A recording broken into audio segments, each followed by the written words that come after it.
Mi nombre es Ricardo Herrera, y a mis 73 años nunca pensé que el mayor dolor de mi vida vendría de las manos de mi propia sangre, de mi propio hijo.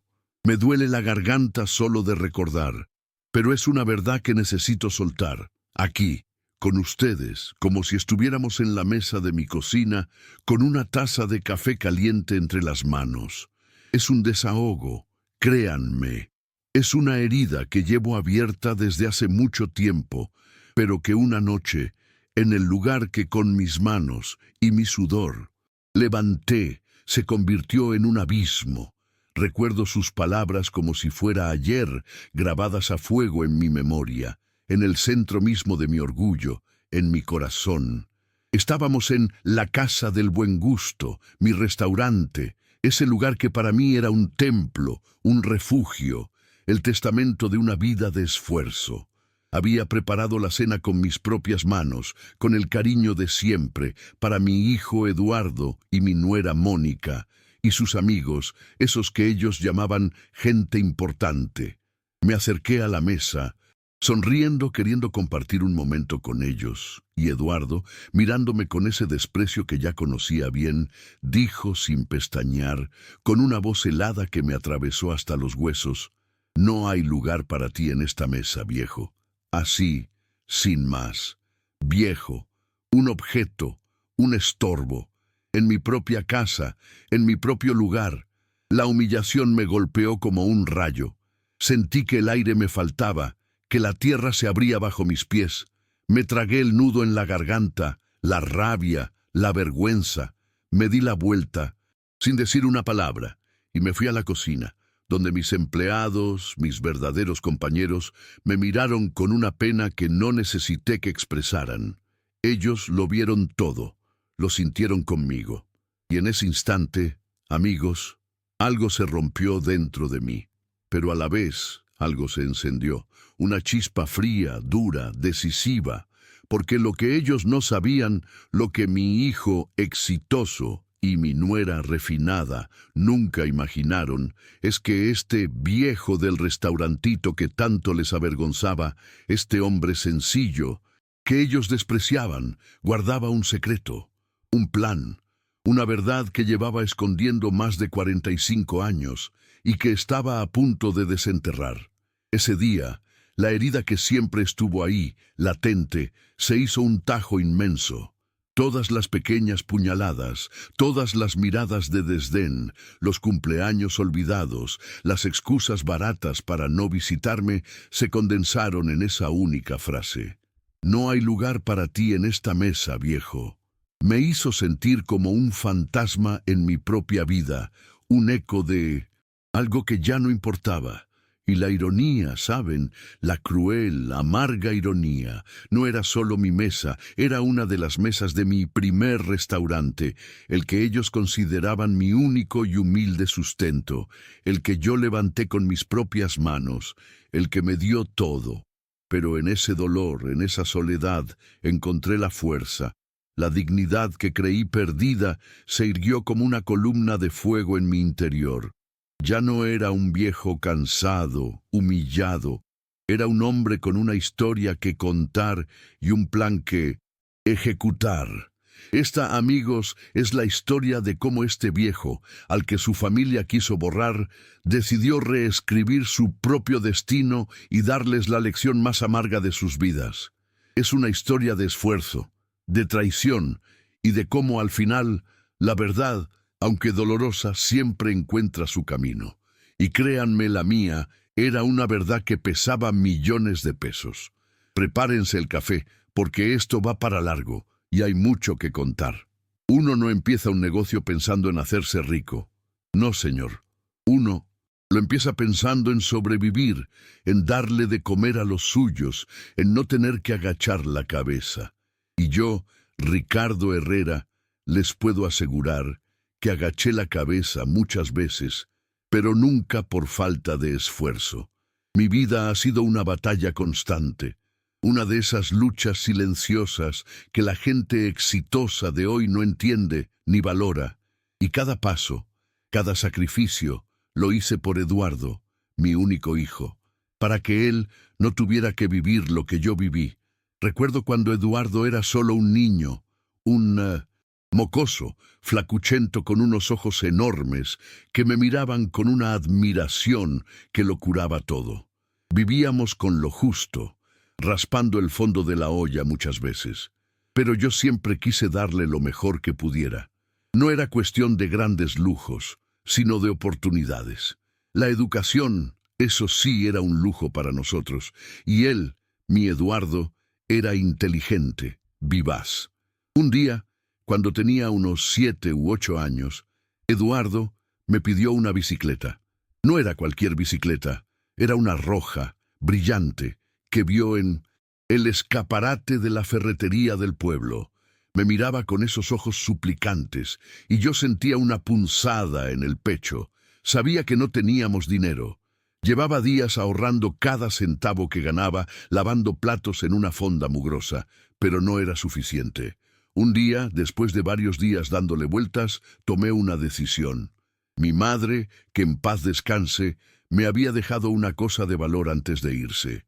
Un anillo de compromiso, una pieza pequeña, de oro viejo, con una pequeña perla. No era una fortuna, pero era lo único de cierto valor que yo tenía, aparte de mi dignidad. Me costó desprenderse de él, me dio una pena que todavía me pica. Fui a la casa de empeño más discreta que encontré, con el corazón en la mano. Lo vendí por una cantidad que apenas cubría la mitad del costo de esa maldita bicicleta. El resto lo ahorré dejando de almorzar durante casi un mes. Sí, así como lo oyen. Me inventaba excusas en el trabajo, decía que ya había comido o que no tenía hambre. Me llevaba una tortilla dura y un poco de salmuera para aguantar. El estómago me rugía por las tardes, pero cuando imaginaba la cara de Eduardo abriendo el regalo de Navidad y viendo esa bicicleta roja, el hambre se me pasaba. Y así fue. El día de Navidad, cuando destapó la cobija que cubría la bicicleta, sus ojos se iluminaron de una manera que nunca más volví a ver. Esa sonrisa, esa risa pura, valió cada dolor de estómago, cada sacrificio de mi corazón. Se subió a ella y salió pedaleando por la calle, gritando de alegría. Yo lo miraba desde el umbral con las manos en los bolsillos, el frío calándome los huesos, pero con el pecho lleno de un calorcito que me hacía olvidar todo lo demás. Eso, señores, es el amor de un padre. Luego llegó la escuela, y con ella los libros. Eduardo quería estudiar ingeniería.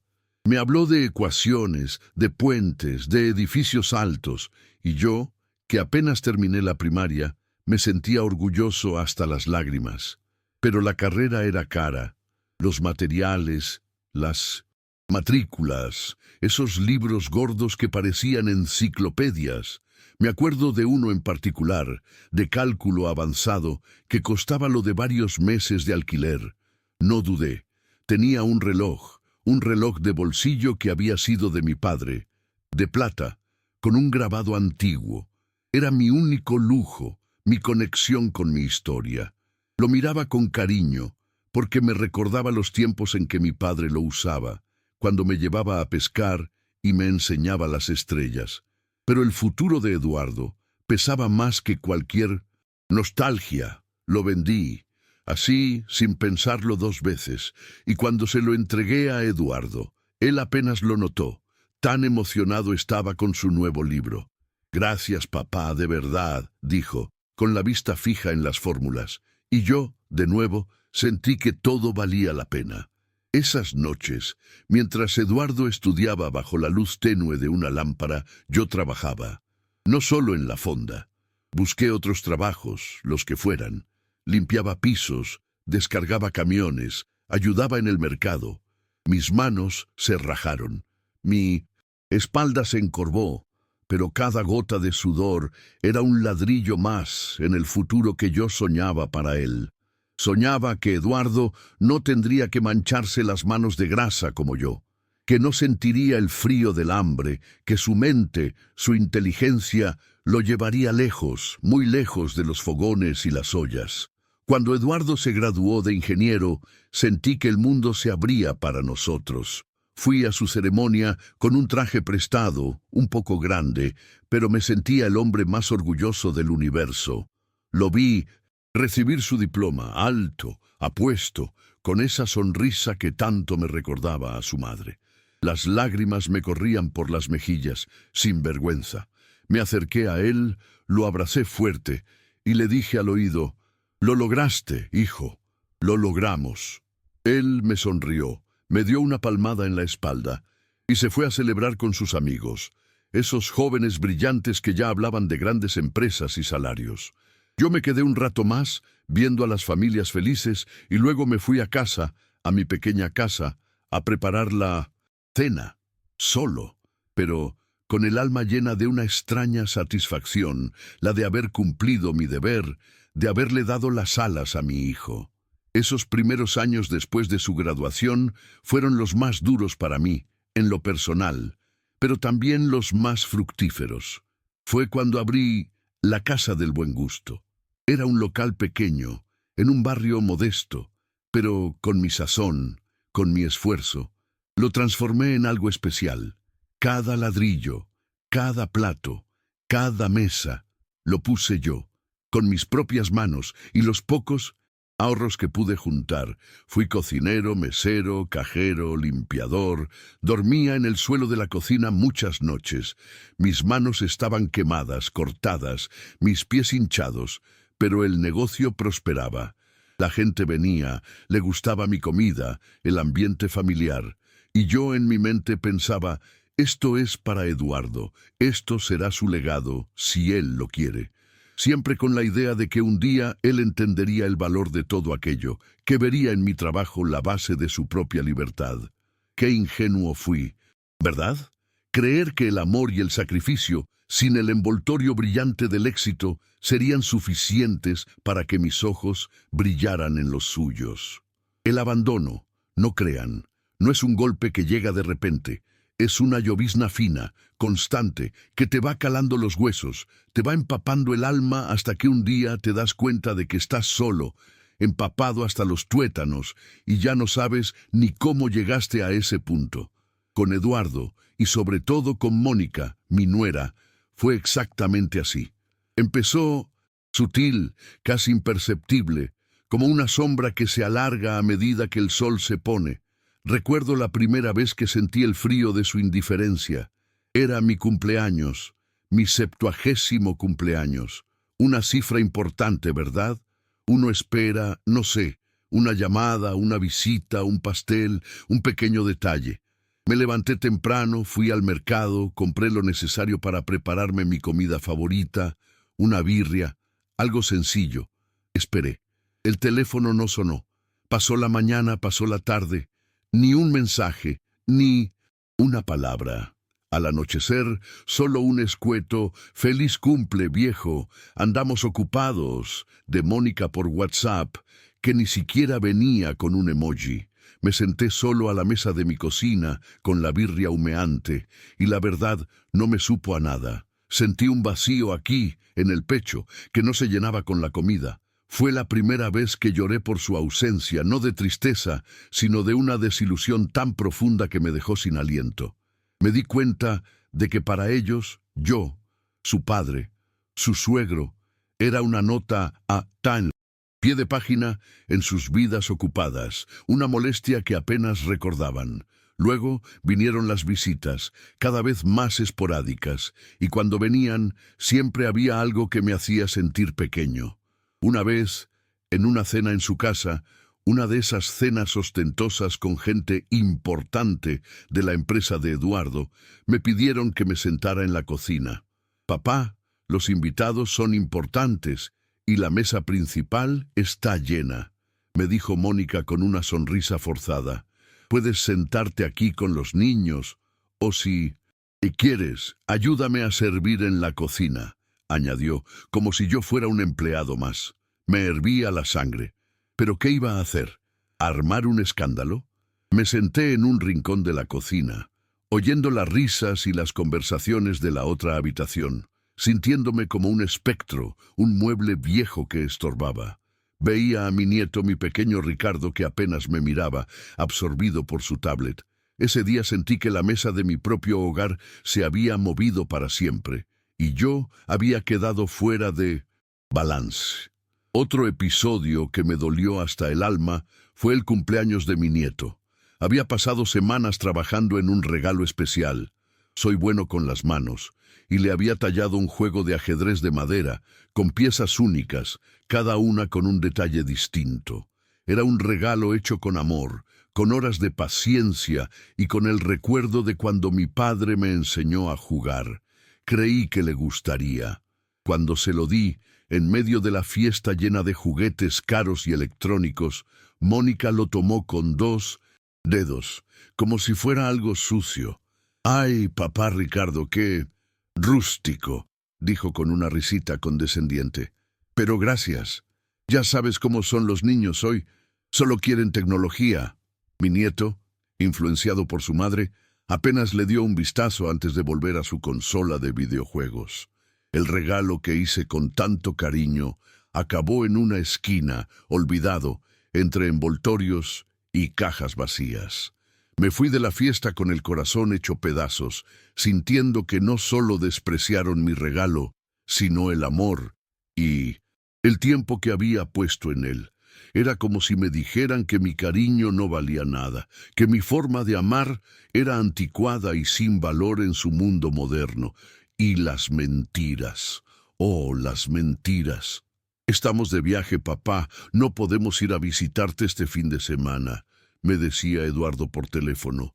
Y una semana después me enteraba por un vecino que los había visto en un balneario lujoso aquí, a unas pocas horas de Guadalajara. O me decían que estaban demasiado ocupados con el trabajo, para luego ver sus fotos en redes sociales, con sus amigos importantes, en cenas y eventos exclusivos. Me dolía que no me dedicaran tiempo, pero me dolía más la patraña, la falta de valor para decirme la verdad, para admitir que simplemente no querían verme, que yo era una incomodidad en su vida perfecta, y así fue como mi querido restaurante, la Casa del Buen Gusto, ese lugar que era mi orgullo, mi vida, mi legado, empezó a ser llamado por ellos el restaurantito, con un tono de desprecio, de vergüenza. Cuando hablaban de él con sus amigos, era siempre con un encogimiento de hombros, como si mi trabajo fuera algo que ocultar, una mancha en su currículum de ejecutivos exitosos. «Sí, mi padre tiene un restaurantito de comida casera, muy de barrio», decía Eduardo, y la palabra restaurantito salía de su boca como veneno. Mónica, por su parte, ni siquiera lo mencionaba. Siempre me preguntaba por qué no me retiraba, por qué no vendía eso, y me iba a descansar. «¿Para qué te esfuerzas, papá? Ya tienes una edad», me decía, como si mi trabajo no fuera digno, como si mi pasión fuera una carga. Pero la culminación de todo, la puñalada final que me hizo decidir que ya era suficiente, ocurrió, como les conté, en mi propio templo. Yo había insistido en que vinieran a cenar a la Casa del Buen Gusto. Quería que vieran el lugar por dentro, que probaran mis nuevas recetas. Quería, ingenuo de mí, sentirme orgulloso de mi trabajo frente a ellos. Había un aire de celebración para mí, pero para ellos era claramente una obligación tediosa. Eduardo estaba con su teléfono todo el tiempo, Mónica mirando con desprecio los manteles sencillos y los cuadros de paisajes rurales que yo mismo había pintado. Se quejaron de que el vino no era lo suficientemente bueno, de que la música era anticuada, de que el ambiente era demasiado ruidoso para sus conversaciones importantes. Y entonces, en el punto álgido de mi frustración, cuando intentaba explicarles el esfuerzo que ponía en cada plato, Eduardo, con esa frialdad de ejecutivo que aprendió en su empresa, me soltó la frase que me rompió. «Ya, papá, por favor, no hay lugar para ti en esta mesa, viejo». Me miró como si yo fuera un extraño, un mendigo, un perro, y sus amigos, esos que no sabían nada, se rieron, nerviosos, incómodos. Mi nuera Mónica solo sonrió con superioridad, con esa mirada que decía, «Te lo mereces». En ese instante, el mundo se paró. Sentí la sangre helarse en mis venas. Un viejo, sí, pero un viejo con dignidad. Me di la vuelta, con el corazón apretado, con la garganta seca, y me fui a la cocina, donde el calor de los fogones no pudo disimular el frío de mi alma. Mis empleados, la familia que yo escogí, me miraron con compasión. Y en ese dolor insoportable, en esa humillación pública, juré que Eduardo y Mónica aprenderían lo que significaba la dignidad, el respeto y el valor del trabajo. Lo harían aunque fuera a la fuerza, porque este viejo del restaurantito tenía un as bajo la manga, un secreto bien guardado que estaba a punto de desvelar. Y ese secreto, ese poder oculto, cambiaría sus vidas para siempre. El secreto. El secreto. Una carga y una fortaleza al mismo tiempo. Es curioso cómo uno puede construir un imperio en silencio, mientras la gente a tu alrededor te ve como un simple hombre. Trabajador sí, pero sin mayores aspiraciones. Mi secreto nació de la necesidad, de la ambición sana de crecer, y luego del deseo de proteger a mi hijo de la ceguera que trae el dinero fácil. Verán, cuando abrí la Casa del Buen Gusto, era un sueño hecho realidad, pero apenas el primer escalón. La comida era buena, la atención esmerada, y la gente empezó a venir, a llenar mi pequeño local. El éxito, aunque modesto, llegó rápido. Los clientes se multiplicaban, y las ganancias también, centavo a centavo, peso a peso. Yo era un hombre de costumbres simples, no gastaba de más. Ahorraba cada moneda, pensando en el futuro de Eduardo, en su educación, en sus oportunidades. Unos años después, cuando Eduardo ya estaba en sus 20, un colega que conocía en el mercado me habló de un pequeño local que estaba en venta, a unas calles de mi restaurante. Era una fonda vieja, casi en ruinas, pero en una buena ubicación. El dueño se jubilaba y la vendía por una miseria. Mis tripas me decían, «Ricardo, esta es tu oportunidad». Pero la duda me carcomía. ¿Y si fallaba? ¿Y si perdía los pocos ahorros que tenía para el futuro de Eduardo? Fue una noche de insomnio, de mirar el techo y darle vueltas al asunto. Pero me decidí. El miedo es un freno, pero a veces, si lo sabes manejar, puede ser el mejor motor. Compré el segundo local con total discreción. No quería alarmar a nadie, ni que la gente pensara que me había vuelto loco. Mis empleados leales, sí, ellos lo supieron, pero no Eduardo. Él estaba muy ocupado con sus estudios de ingeniería, sus amigos, sus planes lejanos de un futuro brillante. Yo no quería que se distrajeran con mis locuras de un segundo. Restaurante, lo puse a mi nombre, claro, pero lo manejaba con una contabilidad separada, con un equipo distinto. Trabajaba el doble, el triple. Corría de un local a otro, supervisando, cocinando, haciendo de todo. Mis días eran eternos, mis noches cortas, pero la satisfacción de ver crecer aquello, de ver cómo mis 2 pequeños restaurantes prosperaban, era inmensa. Fue entonces cuando la idea del secreto empezó a tomar forma. Vi cómo algunos de mis amigos, gente de trabajo, de repente se topaban con la suerte y sus hijos, que antes eran humildes, empezaban a cambiar. Se volvían arrogantes, derrochadores, miraban por encima del hombro a sus padres, no querían trabajar, solo esperaban el dinero fácil. Y yo no quería eso para Eduardo. Quería que él aprendiera el valor del esfuerzo, de la disciplina, de la construcción lenta y constante de un futuro. Quería que tuviera sus propias alas, no que dependiera de un nido de oro que yo le construyera sin que él supiera el trabajo que conllevó. Así que decidí mantener mis expansiones en silencio. Se convirtió en un juego personal, un desafío. Cada vez que surgía una oportunidad, un local en venta, un buen trato, lo aprovechaba. Establecí empresas fantasma, usé nombres de confianza en los registros, contraté a un abogado de esos que saben cómo mover los papeles discretamente, sin levantar sospechas. Un abogado, el licenciado Morales, que se convirtió en mi confidente, mi cómplice silencioso. Él fue el único que conoció la verdadera magnitud de mi imperio. Me ayudó a estructurar todo, a que mis negocios parecieran entidades separadas, sin conexión aparente. La gente del barrio, mis clientes, mis empleados, todos sabían que don Ricardo era un hombre trabajador, que tenía su casa del buen gusto y era respetable. Nunca imaginaron que detrás de ese hombre sencillo había una mente empresarial astuta y un vasto dominio. Con el tiempo, mi red de restaurantes creció, no solo en Guadalajara, sino en otras ciudades cercanas. 7 restaurantes más, además de la Casa del Buen Gusto, cada uno con su propio estilo, su propia clientela, pero todos bajo mi control, mi dirección, mi filosofía de buena comida y servicio. Algunos eran más lujosos, otros más informales, pero todos llevaban mi sello de calidad y mi mano invisible.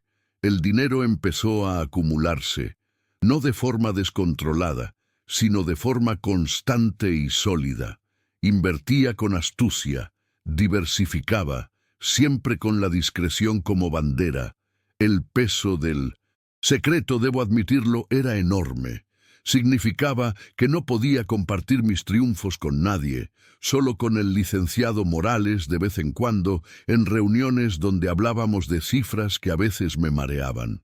Significaba que cuando Eduardo me hablaba de sus grandes negocios en su empresa, yo tenía que asentir con la cabeza, fingiendo no entender sus términos, cuando en realidad mis números eran mucho mayores que los de su departamento entero.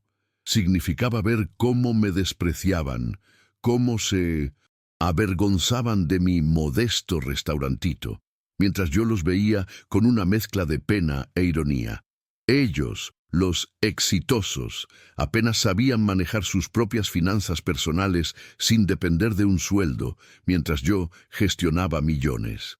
La fortuna creció hasta alcanzar para ese entonces los 45 millones de pesos. 45 millones de pesos, acumulados con sudor, con sacrificio, con inteligencia y con un absoluto silencio. Y todo era para ellos, para Eduardo, para mis nietos. Quería que tuvieran una base sólida, un futuro asegurado, pero quería que la encontraran a través del mérito, de la humildad, no de la arrogancia de la herencia fácil. Quería que, al final, cuando yo ya no estuviera, descubrieran lo que había construido y entendieran el verdadero valor de lo que tenían. Quería que valoraran el trabajo y no solo el resultado. Pero con el tiempo, el secreto dejó de ser una protección y se convirtió en una armadura. La indiferencia de Eduardo y Mónica, su desprecio, me hicieron endurecer el corazón. Ya no solo quería que aprendieran, ahora quería que sintieran el peso de su error. La frase de Eduardo, «No hay lugar para ti en esta mesa, viejo», fue el detonante. Esa noche, mientras mis empleados me veían con pena, yo ya tenía la cabeza fría pensando en el plan. El secreto, que por tanto tiempo fue para protegerlos, ahora sería la herramienta de su más grande lección. Era hora de que el viejo del restaurantito revelara su verdadero poder, su verdadero legado. Era hora de justicia. Después de la cena, de esas palabras heladas que me atravesaron el pecho, no hubo lágrimas, no más. Solo una determinación fría, de acero. Me fui a casa, no a llorar mi pena, sino a afinar las últimas puntadas de mi plan. Había llegado el momento. El secreto por fin vería la luz. Lo primero que hice fue llamar al licenciado Morales. Él ya sabía que algo se cocinaba. Conocía mi dolor, mi frustración. Le pedí que preparara todos los documentos, las escrituras de los restaurantes, los estados de cuenta, los registros de las sociedades, todo, hasta el último centavo, hasta la última propiedad. Quería que la verdad fuera irrefutable, que no hubiera espacio para dudas ni negaciones. La reunión familiar urgente, como la llamé, la convoqué para la semana siguiente, no en mi casa ni en la casa del buen gusto. Quería un escenario neutral, formal, donde la gravedad de la situación fuera innegable, la oficina del licenciado Morales, un lugar serio, con grandes ventanales que daban a la ciudad, con estantes llenos de libros de leyes que parecían juzgarnos en silencio. Eduardo y Mónica llegaron tarde, como siempre, con esa actitud de superioridad que me conocía tan bien. Eduardo, impecable en su traje de ejecutivo, con el maletín de cuero en la mano. Mónica vestida elegantemente, con una expresión de tedio y fastidio. «Papá, ¿qué es tan urgente? Tenemos una agenda apretada», dijo Eduardo, mirando su reloj con impaciencia. Mónica ni siquiera me saludó, solo asintió con la cabeza, absorta en su teléfono. La ironía de su prisa sin saber lo que les esperaba me dio una punzada de amarga satisfacción. El licenciado Morales nos invitó a sentarnos alrededor de una mesa grande de madera. El ambiente era tenso, pesado. Yo tomé un sorbo de agua calmando mi garganta y los miré a los ojos, uno por uno. «Los he llamado aquí», empecé, con una voz que me sorprendió por su firmeza, «porque ha llegado el momento de hablar de mi vida, de mis sacrificios y de sus desprecios». Eduardo bufó. «Padre, ya con tus dramas, ya sabemos tu historia. Eres un hombre trabajador, sí, pero no es momento para...» «¡Silencio!», lo corté, con una voz que hizo eco en la oficina. Nunca les había hablado así. Se quedaron boquiabiertos. Mónica interrumpió su navegación en el teléfono. «Voy a contarles una historia», continué, ignorando sus caras de asombro. «La historia de un hombre humilde que vendió el anillo de compromiso de su madre para comprar una bicicleta roja para su hijo. La historia de un padre que dejó de comer para poder comprar los libros de ingeniería que su hijo tanto anhelaba. La historia de un viejo que sacrificó su reloj familiar, la herencia de su propio padre, para que su hijo pudiera tener un futuro mejor». Eduardo y Mónica me miraban, primero con incredulidad, luego con una incomodidad palpable. Podía ver en sus ojos el recuerdo de esas cosas, el asomo de una vergüenza que no querían reconocer. «Les di todo lo que pude», seguí, la voz cargada de emoción pero sin titubear. «Les di mi tiempo, mi sudor, mi corazón. Creí que ese era el camino. Creí que así construiría un legado de amor, de esfuerzo. ¿Y qué me dieron ustedes a cambio?». Hice una pausa, profunda, permitiendo que el silencio llenara la habitación. Los ojos de Eduardo se perdieron un momento. Mónica evitaba mi mirada, fijándose en algo en el techo. «Me dieron olvido», continué. «Me dieron excusas baratas. Me dieron desprecio. Me sentaron en la mesa de la cocina en su casa, como si fuera un pariente pobre al que hay que esconder. Se rieron de mi regalo para mi nieto. Lo llamaron rústico, anticuado. Me mintieron una y otra vez sobre dónde estaban, sobre por qué no podían venir. Y a mi negocio, a mi casa del buen gusto, la llamaron con desdén el restaurantito». Mis ojos se clavaron en Eduardo. Y la última vez, la gota que derramó el vaso, en mi propio restaurante, en mi propia mesa.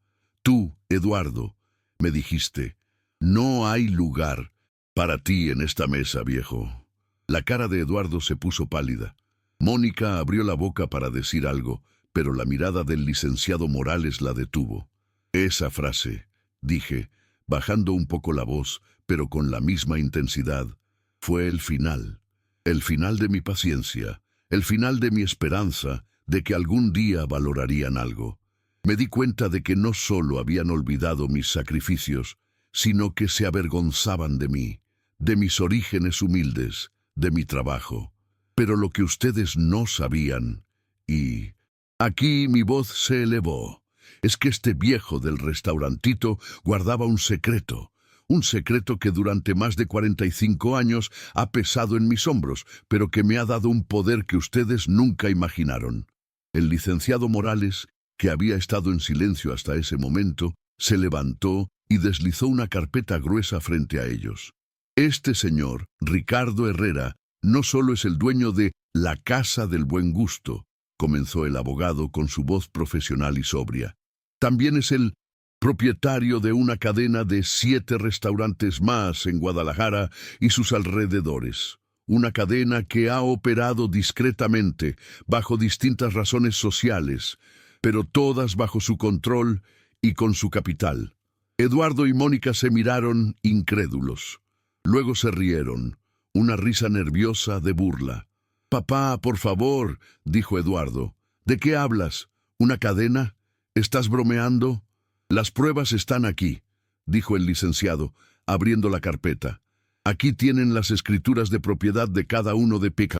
Los establecimientos, los registros de las empresas, los estados de cuenta bancarios consolidados, el valor de todos sus activos, sumando ambas cosas, asciende a la fecha a la suma de 45 millones de pesos». La risa se les congeló en la garganta. Sus ojos se abrieron como platos.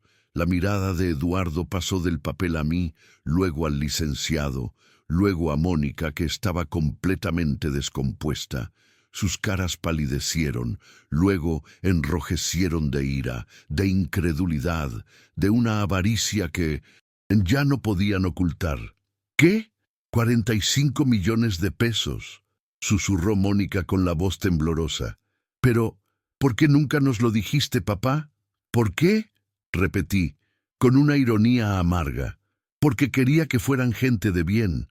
Quería que aprendieran el valor del trabajo, no del dinero fácil. Quería que se ganaran su lugar en el mundo, no que dependieran de una herencia que no se habían ganado con esfuerzo ni con respeto.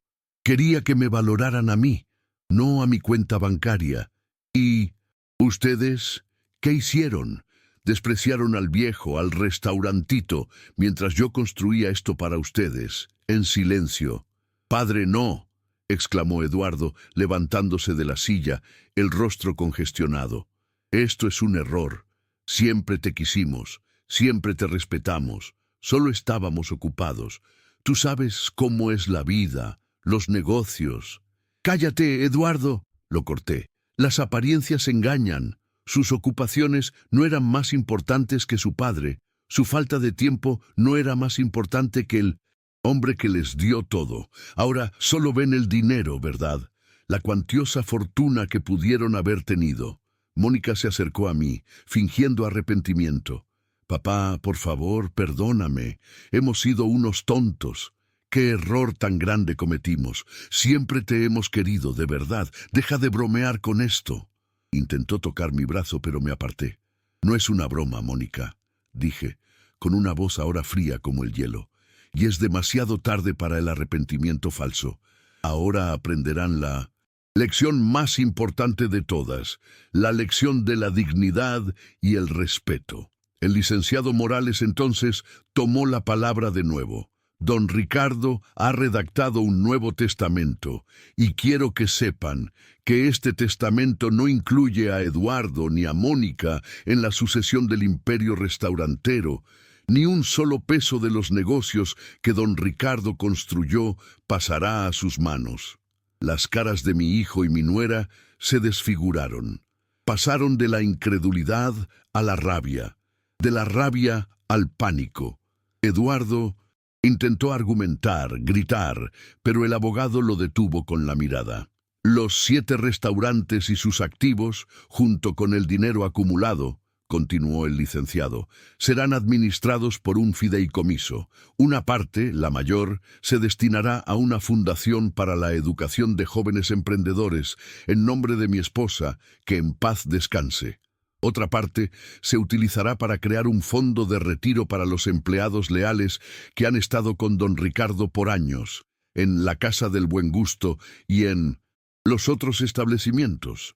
y el resto se invertirá para asegurar el futuro de mis nietos, sí, pero exclusivamente bajo estrictas condiciones, que demuestren humildad, que trabajen por ello y que valoren la educación y el esfuerzo. Y esto no incluye a sus padres en la administración ni en el usufructo hasta que se cumplan las condiciones, mucho después de la mayoría de edad, si es que alguna vez se cumplen. El silencio que siguió fue atronador. Mis exitosos hijos se habían quedado sin palabras, con la boca abierta, viendo cómo millones de pesos se les escapaban de las manos por su propia arrogancia, por su propio desprecio. Las miradas de avaricia en sus ojos se transformaron en un abismo de desesperación. Los miré por última vez antes de levantarme. «Ahora ven», les dije con una voz que apenas reconocí de tan serena y firme, que sí había un lugar para este viejo, solo que no era en su mesa ni en su mundo de apariencias. Era en la cabeza de esta familia, en el corazón de este imperio que construí con mis propias manos. Y ustedes, en su ceguera y su orgullo, lo despreciaron. Me di la vuelta y salí de la oficina, dejando a Eduardo y Mónica con el licenciado Morales para que les explicara los detalles legales de su nueva y amarga realidad. La justicia, por fin, había llegado. El silencio después de la reunión fue el más profundo y reparador que había sentido en años. No era el silencio de la soledad, sino el de la paz, como si un peso inmenso se hubiera levantado de mis hombros, un peso que llevaba cargando por décadas. Mi hijo y mi nuera intentaron, por supuesto, llamadas, mensajes, visitas inesperadas a mi casa, intentos desesperados de manipulación, de falso arrepentimiento, de rogar por una segunda oportunidad. Mónica incluso lloró, lágrimas de cocodrilo que no me conmovieron ni un ápice. Eduardo trató de razonar, de apelar a la sangre, a la familia, pero ya era demasiado tarde. El puente se había quemado. Mi corazón, aunque dolido, se mantenía firme. Ya no había vuelta atrás. Lo primero que hice fue vender la Casa del Buen Gusto. No porque ya no la quisiera, sino porque ese lugar que tanto amaba se había convertido en el escenario de mi más profunda humillación. Cada rincón me recordaba la ofensa. Se la vendí a Pedro, mi jefe de cocina por más de 30 años, un hombre leal, trabajador y honesto, a un precio más que justo. Él, más que nadie, merecía ese sueño. Verlo tomar las riendas con la misma pasión que yo, me llenó de una alegría genuina, una que Eduardo y Mónica nunca podrían entender. Me guardé solo una pequeña parte de las acciones para mantener una conexión, una silla en la barra para cuando quisiera pasar a tomar un café y ver cómo seguía vivo mi legado. Pero ahora, a mi manera, con el resto de mi vida hice lo que siempre quise pero nunca pude: viajar, conocer, ver el mundo que tanto me había negado por el trabajo y el sacrificio. No busqué lujos excesivos, ni yates, ni mansiones. Busqué la belleza en la sencillez. Fui a la Patagonia, a los Andes, a pequeños pueblos coloniales en México que siempre quise visitar. Me sentaba en las plazas, tomaba café, veía a la gente pasar, conversaba con los artesanos, con los ancianos, con la gente de pueblo que me recordaba a mí mismo, y en cada viaje, en cada conversación, encontré una felicidad que el dinero por sí solo nunca podría haber comprado. Me compré una casita pequeña, a las afueras de un pueblo tranquilo, cerca del mar, con un jardín donde sembré mis propias verduras y hierbas aromáticas. Paso mis días leyendo, cocinando a mi antojo, caminando por la playa, sintiendo la brisa. Tengo vecinos maravillosos, gente sencilla y buena que me valora por quien soy, por mi compañía, por mis historias, no por lo que tengo o por mi apellido. Algunos de mis antiguos empleados, los que recibieron parte del fideicomiso, me visitan de vez en cuando, y siempre me traen el chisme del restaurantito y de cómo está prosperando.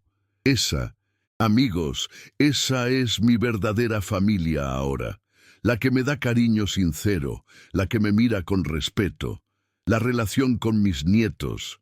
Esa es otra historia, y aún se está escribiendo. Con el tiempo, cuando supieron la verdad, cuando la historia se hizo vox populi en la familia, empezaron a buscarme por su cuenta, a escondidas de sus padres al principio. No buscaban dinero, al menos no directamente. Buscaban respuestas, buscaban al abuelo del que sus padres les habían hablado tan poco. Les cuento mis historias, les enseño a cocinar, les hablo del valor del trabajo, les doy una oportunidad, sí, pero bajo mis condiciones, con la promesa de que si demuestran con hechos que han aprendido el valor de la humildad y el esfuerzo, el fideicomiso que lleva mi legado eventualmente podría ser suyo, pero no por herencia automática, sino por mérito, por un camino que ellos mismos deben forjar. Es un camino lento, pero veo una chispa en sus ojos que me da esperanza. La felicidad, comprendí, no está en la cantidad de ceros en tu cuenta bancaria, no está en los títulos ni en las apariencias. Está en la paz de tu conciencia, en la dignidad de saber que no te dejaste pisotear, en la compañía de quienes te quieren de verdad, sin importar tu riqueza o tu oficio. El dinero me dio la libertad de elegir esa vida, de recuperar mi voz, mi respeto, pero la verdadera riqueza la encontré en la quietud de mi jardín, en el sabor de un café recién hecho, en la risa de un buen amigo. Uno construye un imperio, pensando en dejarles algo a los suyos, un legado material, pero al final lo más grande que les puedes dejar es una lección de vida, de valores, de lo que realmente importa, el valor de la humildad, el respeto por el trabajo duro, y que el amor verdadero no tiene precio ni etiqueta. Mi hijo y mi nuera aprendieron esa lección de la manera más dolorosa. Y yo, este viejo, aprendí que la dignidad no se negocia, se defiende. Así que aquí estoy, contándoles mi vida, una vida que, a pesar de las heridas, me ha traído hasta este punto de paz. Y me pregunto, ¿qué habrían hecho ustedes en mi lugar? Dime, ¿qué harías tú en mi lugar? Cuéntame también desde qué ciudad me estás escuchando, y que Dios los bendiga.